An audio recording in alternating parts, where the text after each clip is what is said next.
ನಟ ದರ್ಶನ್ಗೆ ಜೈಲೂಟವೇ ಗತಿಯಾಗಿದೆ.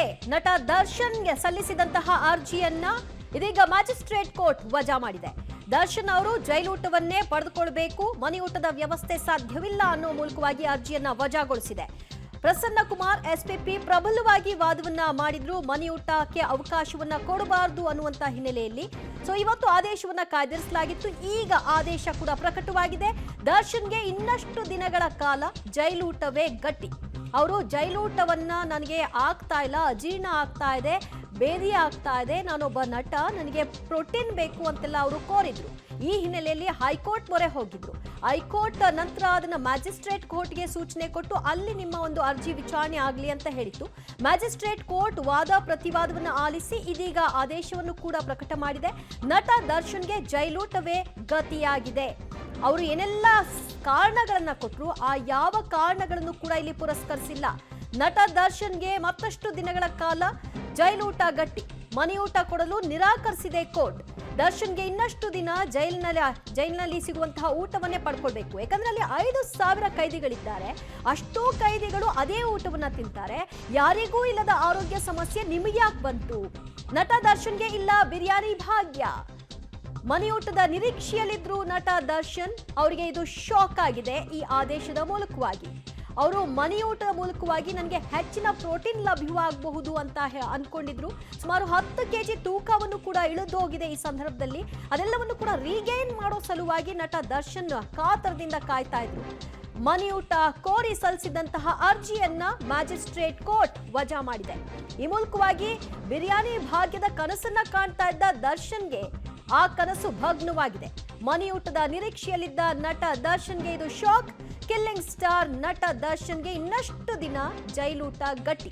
ಮನೆಯೂಟ ಕೋರಿ ಅವರು ಅರ್ಜಿಯನ್ನ ಹಾಕೊಂಡಿದ್ರು ಹೈಕೋರ್ಟ್ಗೆ. ನೇರವಾಗಿ ಹೈಕೋರ್ಟ್ಗೆ ಬರ್ಲಿಕ್ಕಾಗಲ್ಲ.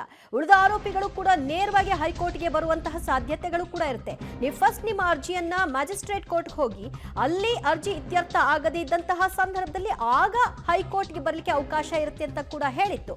ಈ ಹಿನ್ನೆಲೆಯಲ್ಲಿ ಮ್ಯಾಜಿಸ್ಟ್ರೇಟ್ ಕೋರ್ಟ್ ತೀರ್ಪಿನ ಒಂದು ಈಗ ಪ್ರಕಟ ಮಾಡಿದೆ. ವಾದ ಪ್ರತಿವಾದವನ್ನ ಆಲಿಸಿತ್ತು. ವಾದ ಮಾಡುವಂತಹ ಸಂದರ್ಭದಲ್ಲಿ ದರ್ಶನ್ ಪರ ವಕೀಲರು ಜೈಲ್ ಮ್ಯಾನ್ಯುಯಲ್ ಪ್ರಕಾರವಾಗಿ ಅವರಿಗೆ ಆಹಾರವನ್ನ ಕೊಡಬೇಕಾಗುತ್ತೆ, ಮನೆಯೂಟವನ್ನ ಕೊಡಬೇಕಾಗುತ್ತೆ ಅಂತ ಹೇಳಿದ್ರು. ಮತ್ತು ಅವರ ಆರೋಗ್ಯ ಸ್ಥಿತಿಗತಿಯ ಬಗ್ಗೆ ಕೂಡ ವಿವರಣೆಯನ್ನ ಕೊಟ್ಟಿದ್ರು. ಇದಕ್ಕೆ ಪ್ರಬಲವಾಗಿ ವಾದವನ್ನ ಮಾಡಿದಂತಹ ಎಸ್ಪಿಪಿ ಪ್ರಸನ್ನ ಕುಮಾರ್ ಅವರಿಗೆ ಯಾವುದೇ ರೀತಿಯ ಆರೋಗ್ಯ ಸಮಸ್ಯೆ ಇಲ್ಲ, ಅವರಿಗೆ ಜ್ವರ, ವಾಂತಿ, ಬೇದಿ ಅಂತೇನು ಹೇಳ್ತಿದ್ದಾರೆ ಅದಕ್ಕೆ ಸಂಬಂಧಿಸಿದ ಚಿಕಿತ್ಸೆಯನ್ನೇ ಅವರು ಪಡ್ಕೊಂಡಿಲ್ಲ. ಹೀಗಿದ್ದಾಗ ಅವರು ಆರೋಗ್ಯ ಸರಿ ಇಲ್ಲ ಅನ್ನುವಂತಹ ಫಸ್ಟ್ ಪಾಯಿಂಟೇ ಒಪ್ಕೊಳ್ಳುವಂಥದ್ದಲ್ಲ. ಇನ್ ಕೇಸ್ ಏನಾದರೂ ಆರೋಗ್ಯದಲ್ಲಿ ಏರುಪೇರು ಆಗಿದ್ರೂ ಕೂಡ ಅವರಿಗೆ ಮನೆಯೂಟದ ಅವಶ್ಯಕತೆ ಬರೋದಿಲ್ಲ. ಬದಲಾಗಿ ಸಾತ್ವಿಕ ಆಹಾರವನ್ನು ಅವರಿಗೆ ಕೊಡಬೇಕಾಗತ್ತೆ. ಅವ್ರಿಗೆ ಬಿರಿಯಾನಿ ಬೇಕು, ನಾನ್ ವೆಜ್ ಬೇಕು ಅಂತ ಬಯಸ್ಲಿಕ್ಕೆ ಸಾಧ್ಯ ಇಲ್ಲ. ದಿನ ಅದನ್ನೇ ಕೊಡ್ಲಿಕ್ಕೆ ಆಗೋದಿಲ್ಲ ಅಂತ ಕೂಡ ಹೇಳಿದ್ದಾರೆ. ಈ ಬಗ್ಗೆ ಮತ್ತಷ್ಟು ಮಾಹಿತಿ ಕೊಡ್ತಾರೆ ನಮ್ಮ ಪ್ರತಿನಿಧಿ ನರಸಿಂಹಮೂರ್ತಿ.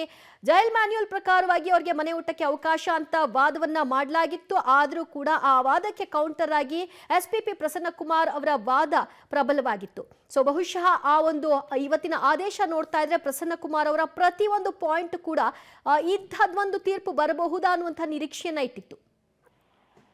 ದಿವ್ಯಾ, ಇದೀಗ ಕೆಲವೇ ಕ್ಷಣಗಳ ಹಿಂದೆ ಮ್ಯಾಜಿಸ್ಟ್ರೇಟ್ ನ್ಯಾಯಾಲಯದ ಮಾನ್ಯ ನ್ಯಾಯಾಧೀಶರು ಇದೀಗ ಆದೇಶವನ್ನ ಹೊರಡಿಸಿದ್ದಾರೆ. ದರ್ಶನ್ಗೆ ಮನೆ ಊಟವನ್ನ ಕೊಡೋದಕ್ಕೆ ಸಾಧ್ಯವಿಲ್ಲ ಅನ್ನೋ ನಿಟ್ಟಿನಲ್ಲಿ ಅವರು ಸಲ್ಲಿಸಿದಂತಹ ಅರ್ಜಿ ಏನಿತ್ತು ಆ ಅರ್ಜಿಯನ್ನ ವಜಾ ಮಾಡಿದ್ದಾರೆ. ಅವರು ಜೈಲೂಟ ಬೇಡ, ನಮ್ಗೆ ಮನೆ ಊಟ ಬೇಕು ಅನ್ನೋ ನಿಟ್ಟಿನಲ್ಲಿ ಮ್ಯಾಜಿಸ್ಟ್ರೇಟ್ ನ್ಯಾಯಾಲಯಕ್ಕೆ ಅರ್ಜಿಯನ್ನ ಸಲ್ಲಿಕೆ ಮಾಡ್ಕೊಂಡಿದ್ರು. ಈ ಬಗ್ಗೆ ಸುದೀರ್ಘವಾಗಿ ನ್ಯಾಯಾಲಯದಲ್ಲಿ ವಾದ ಪ್ರತಿವಾದಗಳು ನಡೆದಿತ್ತು. ದರ್ಶನ್ ಪರ ವಕೀಲರು ಜೈಲ್ ಮ್ಯಾನ್ಯುಯಲ್ ಪ್ರಕಾರ ಊಟವನ್ನ ಕೊಡಬಹುದು, ಅವರು ವಿಚಾರಣಾಧೀನ ಕೈದಿ. ಈ ಹಿಂದೆ ಸಜಾ ಕೈದಿಗಳಿಗೂ ಸಾಕಷ್ಟು ಬಾರಿ ಈ ರೀತಿಯಾದಂತಹ ಸವಲತ್ತುಗಳನ್ನ ಕೊಟ್ಟಂತಹ ಉದಾಹರಣೆ ಇದೆ. ಹೀಗಾಗಿ ಊಟವನ್ನ ಕೊಡಬೇಕು, ಅದು ಅವರ ಹಕ್ಕು ಅನ್ನೋ ನಿಟ್ಟಿನಲ್ಲಿ ವಾದವನ್ನ ಮಾಡಿದ್ರು. ಆದ್ರೆ ಇದಕ್ಕೆ ಆಕ್ಷೇಪಣೆಯನ್ನ ಎತ್ತಿದಂತಹ ಎಸ್ಪಿಪಿ ಪ್ರಸನ್ನ ಕುಮಾರ್ ಅವರು ಯಾವುದೇ ಕಾರಣಕ್ಕೂ ಇವ್ರಿಗೆ ಮನೆ ಊಟವನ್ನ ಕೊಡೋದಕ್ಕೆ ಅವಕಾಶವನ್ನ ಕೊಡಬಾರದು. ಅಲ್ಲಿ 4,000 ಕೈದಿಗಳಿದ್ದಾರೆ, ಅವರೆಲ್ಲರಿಗೂ ಕೂಡ ಜೈಲೂಟವನ್ನೇ ಕೊಡ್ಲಾಗ್ತಿದೆ. ಜೈಲೂಟದ ಗುಣಮಟ್ಟದ ಬಗ್ಗೆ ಜೈಲಿನ ಅಧಿಕಾರಿಗಳು ವರದಿಯನ್ನ ಕೊಟ್ಟಿದ್ದಾರೆ, ರಿಪೋರ್ಟ್ ಅನ್ನ ಕೊಟ್ಟಿದ್ದಾರೆ. ಯಾವಾಗ ಇವರ ಆರೋಗ್ಯದಲ್ಲಿ ಅನಾರೋಗ್ಯ ಕಂಡು ಬರುತ್ತೋ ಅಂತ ಸಂದರ್ಭದಲ್ಲಿ ಊಟದಲ್ಲಿ ಒಂದಷ್ಟು ವಿಶೇಷವಾಗಿ ಸವಲತ್ತುಗಳನ್ನ ಇವ್ರಿಗೆ ಕೊಡಬಹುದು. ಉದಾಹರಣೆಗೆ ಬಿಸಿನೀರನ್ನ ಕೊಡಬಹುದು. ಇಂತಹ ಸಂದರ್ಭದಲ್ಲಿ ಇವರು ಪ್ರತಿದಿನ ಬಿಸಿನೀರನ್ನ ಕೇಳಿದ್ರೆ ಹೇಗೆ? ಪ್ರತಿದಿನ ಇವ್ರಿಗೆ ನಾನ್ ವೆಜ್ ಬಿರಿಯಾನಿ ಊಟವೇ ಬೇಕು ಅಂತ ಹೇಳಿದ್ರೆ ಕೊಡೋದಕ್ಕಾಗೋದಿಲ್ಲ.